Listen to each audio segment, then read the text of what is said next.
The leaves were falling in shades of orange and gold as I drove through the familiar roads of Ohio that Thanksgiving morning.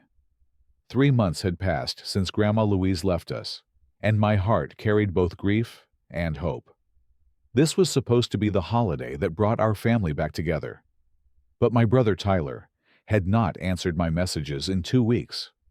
When I pulled up to the old house and saw all the cars already there, I felt something was wrong. Before we begin, let me know where you are watching from today. Drop your location in the comments below. If stories about family betrayal and finding your own strength speak to you, hit that like button and subscribe to join this community. Now, have you ever returned home hoping for warmth, but found only cold shoulders waiting? Let me tell you what happened next. Growing up in Millbrook, Ohio, I always thought family meant everything. Our little town had maybe 3,000 people, and everybody knew everybody. The heart of our family gatherings was Grandma Louise's 2-story wooden house on Maple Street. That house had seen 4 generations of Thanksgivings, Christmases, and Sunday dinners. I can still remember the smell of her famous roasted turkey, mixing with the scent of pine from the old trees in her backyard. My name is Mason, and I am the older of 2 brothers. My younger brother Tyler came along 4 years after me. From the time we were kids, something always felt off between us. When I brought home good grades, Tyler would sulk in his room. When teachers praised my science projects, Tyler would tell our parents that I was showing off. I never understood it. I just wanted to do my best, and somehow that made him resent me. The real divide came when I earned a full scholarship to study computer science at a university in Washington State. I was 18, excited, and ready to build a future. But Tyler, who was 14 at the time, told our parents that I was abandoning the family. He said I cared more about my career than about them. Dad, a retired carpenter named Richard, who never talked much about feelings, seemed to believe him. Mom Patricia tried to keep the peace, but she never stood up for me either. I moved to Seattle after graduation and built a career as a software engineer. The distance from Ohio grew, but I never stopped caring. I called home every week. I sent money when times were tight. I flew back for every major holiday I could manage. But somehow, Tyler always painted me as the absent son who forgot where he came from. The one person who truly understood me was Grandma Louise. She was 81 years old, sharp as a tack, and full of wisdom. Every Sunday evening, no matter how busy I was, we would video call. She would tell me about her garden, her neighbors, and the books she was reading. I would tell her about my work, my friends, and my dreams. She worried about Tyler. She told me once that he had asked her for money at least a dozen times in the past year alone. He had failed at running a landscaping business, then a food truck, then some kind of online venture that never made sense to anyone. Each time he came to her with excuses and promises. Each time she helped him because she loved him. But she saw the pattern. One evening, about 6 months before she passed, she said something I will never forget. She looked at me through the phone screen, her eyes soft but serious, and said, "Mason, never let anyone make you feel guilty for trying to become the best version of yourself.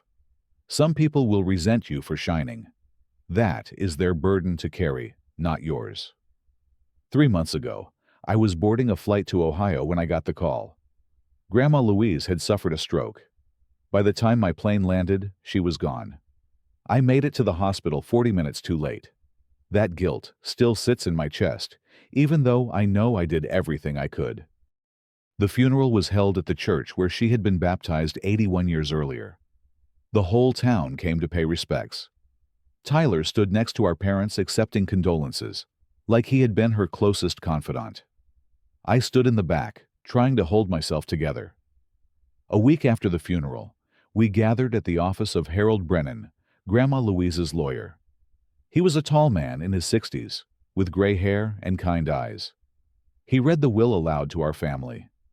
Grandma Louise had left her house, and her savings approximately $400,000 to be divided among Dad and her 2 grandsons.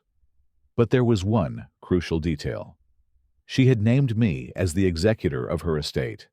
That meant I had the legal authority to manage the assets, sign off on all transactions, and decide when and how the inheritance would be distributed. The moment those words left the lawyer's mouth, Tyler exploded. His face turned red, and he slammed his hand on the table. "Why him?" he shouted. "He was not even here when she needed us. He lives 1,000 miles away. This is ridiculous." Dad said nothing, but his eyes turned cold when he looked at me. Mom stared at her hands in her lap. I tried to explain that this was Grandma's decision, that she must have had her reasons, but nobody wanted to listen. From that day forward, my family shut me out. My calls went to voicemail. My texts were left on read. When I tried to reach out to discuss the estate, I received only silence. I had become a stranger to my own blood. The weeks that followed were some of the loneliest of my life. I threw myself into work, trying to distract myself from the ache in my chest. But the silence from Ohio was deafening. Then I heard from an old friend back in Millbrook. Her name was Sarah, and we had known each other since elementary school. She worked at the local grocery store and heard everything that happened in town. She called me one evening hesitant but concerned. "Mason, I do not know if I should tell you this," she said. "But people are talking. Tyler has been going around saying you are trying to steal your grandmother's money. He told everyone at the diner that you manipulated her in her final years to change the will in your favor." My stomach dropped. "That is not true. The will was written years ago. I had nothing to do with it." "I know," Sarah said gently, "but Tyler is convincing. He has your dad believing every word. I just thought you should know what you are walking into." I thanked her and hung up, my mind racing. Tyler had always been jealous, but this was something else entirely. He was actively working to destroy my reputation and my relationship with our parents. A few days later, Mom called me. It was the first time I had heard from her in over a month. But her voice was not warm. It was cold and distant. "Mason, I think you need to reflect on what you are doing to this family," she said. "Mom, what are you talking about? I have not done anything wrong. Tyler told us everything. About how you convinced your grandmother to make you the executor. About how you are planning to keep the house for yourself. That is a lie. I would never do that. The will says the assets get divided equally. I am just following what Grandma wanted. I do not want to hear your excuses." And then she hung up on me. Her own son. She hung up without even letting me finish. I tried calling Dad, but he did not answer. I sent him a long email explaining everything, including how the executor role works, how I had no intention of keeping more than my fair share, how I just wanted to honor Grandma's wishes. He never responded. I called Tyler directly. He picked up on the third ring, and I could hear the smugness in his voice. "Well, well, the golden child finally calls. Tyler, we need to talk. You are spreading lies about me." He laughed. Not a nervous laugh, but a cold, confident laugh. "Oh, Mason, you have always been so good at playing the victim. But this time, you are not fooling anyone. Everyone sees what you are really doing.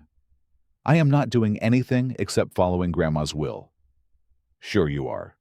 Keep telling yourself that. But you should know Mom and Dad are on my side now. You burned that bridge when you abandoned us." Before I could respond, he hung up. I sat in my apartment that night staring at the wall. The family I had loved my whole life now saw me as the enemy, and my own brother was the one who had poisoned them against me. Despite everything, I decided to go home for Thanksgiving. It was what Grandma Louise would have wanted. Every year, no matter what disagreements or tensions existed, she insisted that family gather around her table on Thanksgiving. It was sacred to her. And even though she was gone, I felt I owed it to her memory to try. I bought a plane ticket and reserved a rental car. I picked out gifts for everyone. A new set of woodworking tools for Dad. A nice scarf for Mom. Even a bottle of bourbon for Tyler, hoping it might serve as a peace offering. I sent a message to Dad. I am coming home for Thanksgiving. I hope we can talk and work things out. No response. I sent a message to Tyler. I miss you, brother. See you Thursday. He read it, but did not reply. On the flight from Seattle to Columbus, I stared out the window at the clouds below. Memories flooded back.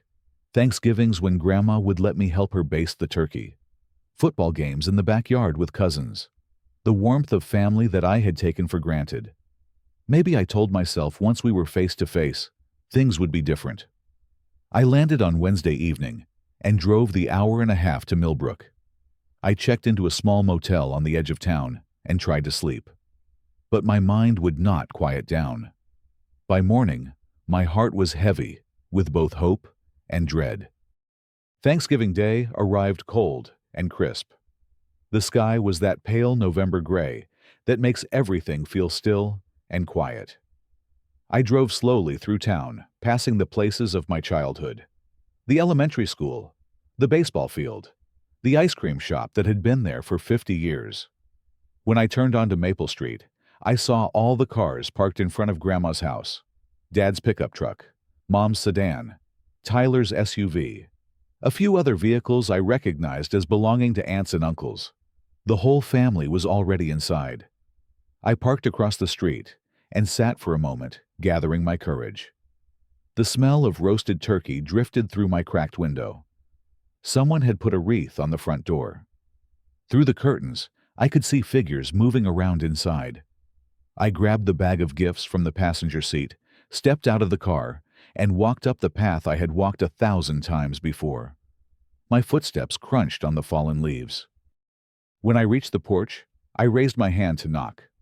Before my knuckles touched the wood, the door swung open. Dad stood in the doorway blocking my entrance. His face was hard, his jaw set tight. Behind him, I could see Tyler standing in the hallway, arms crossed over his chest, a grin spreading across his face. "Dad, We do not want to see your face here," Dad said. His voice was flat, emotionless, final. I felt the words hit me like a punch to the chest. "Please let me explain. There has been a misunderstanding." "There is nothing to explain. You are not welcome in this house anymore." He stepped forward slightly, making it clear I would not be passing through that door. "Leave, now." Behind him, Tyler's grin widened. He was enjoying this, every second of it. I looked past Dad to where Mom stood further down the hallway. Her eyes met mine for just a moment before she looked away. She said nothing. A few of my aunts and uncles peeked out from the living room whispering to each other. Not one person spoke up for me. The silence stretched on. I felt the weight of every pair of eyes on me, judging me for crimes I had never committed. And in that moment, something shifted inside me. Instead of begging, instead of arguing, instead of breaking down, I took a deep breath. And I smiled. I gently set the bag of gifts down on the porch. Then, I looked my father straight in the eyes. "All right, I respect your decision. But you should know something. Grandma Louise would be heartbroken to see this. She wanted nothing more than for this family to stay together." I turned and walked back down the path. Behind me, I heard the door slam shut. I did not look back. I drove 10 miles out of town to a small diner that was open on Thanksgiving. It was nearly empty inside, just a few truck drivers and a couple of lonely souls like me. I ordered a cup of coffee and a slice of pumpkin pie. The waitress, a kind woman in her 50s, did not ask why I was spending Thanksgiving alone in her diner. She just refilled my coffee and left me to my thoughts. I sat there for a long time staring at my phone. The pain was sharp and real, but beneath it I felt something unexpected, a strange sense of relief. I had tried, I had shown up, I had offered peace, and I had walked away with my dignity intact. Around 6 in the evening, my phone rang. It was Harold Brennan, the lawyer.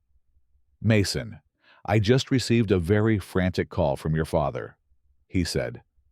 "What happened?" "Apparently, your brother Tyler went to the bank today, trying to access your grandmother's accounts. He wanted to withdraw a significant amount of money, but the bank informed him that no transactions can be processed without your signature as the executor. I leaned back in my chair processing this information. Tyler also tried to inquire about selling the house. Harold continued. He was told the same thing. Nothing can happen without your approval. So, they finally realized. It appears so. Your father called me, demanding that I find a way to bypass you legally. I informed him that is not possible. The will is clear. You are the executor, and your role is protected by law. I thanked Harold and hung up. Within minutes, my phone started buzzing. Tyler calling. I let it ring. Dad calling. I let it ring. Mom calling. I let it ring. Then, the text messages started arriving. From Tyler. Mason, we need to talk. There has been a little misunderstanding. Call me back. From Dad. Where are you? We need to discuss some things. From Mom. Please come back to the house, sweetheart. Everyone is waiting for you. I watched the notifications pile up. 15 missed calls. 20. 25. Voicemails I did not bother to listen to. One voicemail from Tyler came through, and out of curiosity I played it. His voice had changed. Gone was the smugness, the confidence. He sounded almost desperate. Mason, listen. About earlier today, do not take it personally. We just need you to come back and sign some paperwork. It is important. Call me, okay? I put my phone down and took a sip of coffee. For the first time in months, I felt in control. They had thrown me out of the family, and now they needed me. The irony was not lost on me. That night, I did not return any calls or messages. I drove back to the motel, took a long shower, and slept more peacefully than I had in months. The phone kept buzzing on the nightstand, but I had turned off the ringer. The next morning, I called Harold Brennan and asked him to explain all my options as executor. He walked me through everything carefully.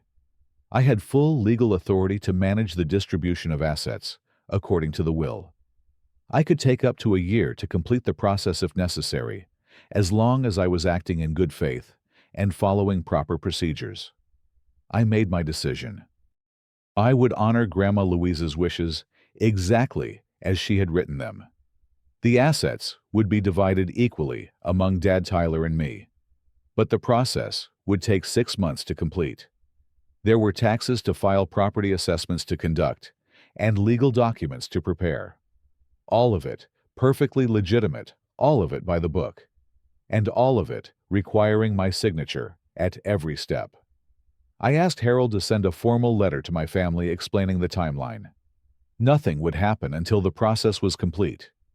If they wanted to be angry, they could be angry. But I was done trying to prove myself to people who had already decided I was guilty. 2 days later, before flying back to Seattle, I agreed to meet Dad at a coffee shop downtown. Just the two of us. He arrived looking older than I remembered, his shoulders slightly hunched, his eyes tired. We sat across from each other in a booth by the window. For a long moment, neither of us spoke. Finally, Dad cleared his throat. Tyler told me that you were trying to... I raised my hand, stopping him mid-sentence. Dad, I do not need to hear explanations or excuses. I already know what Tyler told you, and I know it is not true. But that does not matter anymore. What matters is this. I leaned forward, looking him straight in the eyes. Grandma Louise chose me as executor because she trusted me to do the right thing. I am going to do exactly that. Every penny will be distributed according to her wishes. But I am doing it for her, not for this family. Because honestly, after what happened on that porch, I am not sure this family deserves anything from me. Dad's eyes glistened. He opened his mouth to speak, but nothing came out. I stood up from the booth. The paperwork will be completed in 6 months. After that, you will receive your share. Tyler will receive his, and I will receive mine. What happens to our relationship after that is up to you. If you ever want to know the truth, really know it, I will be in Seattle. I walked out of the coffee shop without looking back. The months that followed were not easy. I thought about my family every day. The pain of being rejected by the people who were supposed to love me unconditionally does not disappear overnight. But slowly, I began to heal. I threw myself into my work and earned a promotion. I reconnected with old friends who had moved to the Pacific Northwest. I started volunteering at a local community center, spending Saturday mornings teaching computer skills to elderly residents. Every time I sat with one of those seniors, I thought of Grandma Louise. I began to understand something important. Family is not just about blood. It is about the people who show up for you, who believe in you, who love you without conditions. I had spent years trying to earn the approval of people who had already made up their minds about me. It was time to stop. 6 months later, I signed the final documents. The house was sold, and the proceeds were divided exactly as the will specified. Dad received his share. Tyler received his share. I received mine. Tyler never apologized. Dad sent me a short text that said, "Thank you for handling everything." That was it. Mom sent a longer message saying she hoped we could rebuild someday. I told her I would think about it. The truth is, I do not know if my family will ever understand what they did. I do not know if Tyler will ever admit he lied. I do not know if Dad will ever realize he chose the wrong son to believe. But I know this. When I walked away from that porch on Thanksgiving Day, I did not lose. I found something more valuable than their approval. I found my own self-respect. I found peace. Grandma Louise once told me never to feel guilty for becoming the best version of myself. I finally understand what she meant. Some people will resent you for growing. Some people will try to drag you back down. But you cannot let them. You have to keep walking, keep building, keep becoming who you are meant to be. And if there is one thing I know for certain, it is this. Wherever she is now, Grandma Louise is proud of me. And that is enough. So let me ask you this before you go. Have you ever had to walk away from people you loved to protect your own peace? Have you ever been misunderstood by your family, but chose to stay true to yourself anyway? Share your story in the comments. I read every single one, and I know there are people in this community who have been through similar struggles. Your words might be exactly what someone else needs to hear today. If this story touched your heart, please give it a like and share it with someone who might need to hear it. And if you are not subscribed yet, hit that subscribe button and the notification bell so you never miss a story. I share new stories every week about real-life struggles, healing, and finding strength in the hardest moments. Thank you for being here. Thank you for listening. And remember, walking away is not losing. Sometimes it is the bravest thing you can do. Take care of yourselves. I will see you in the next one.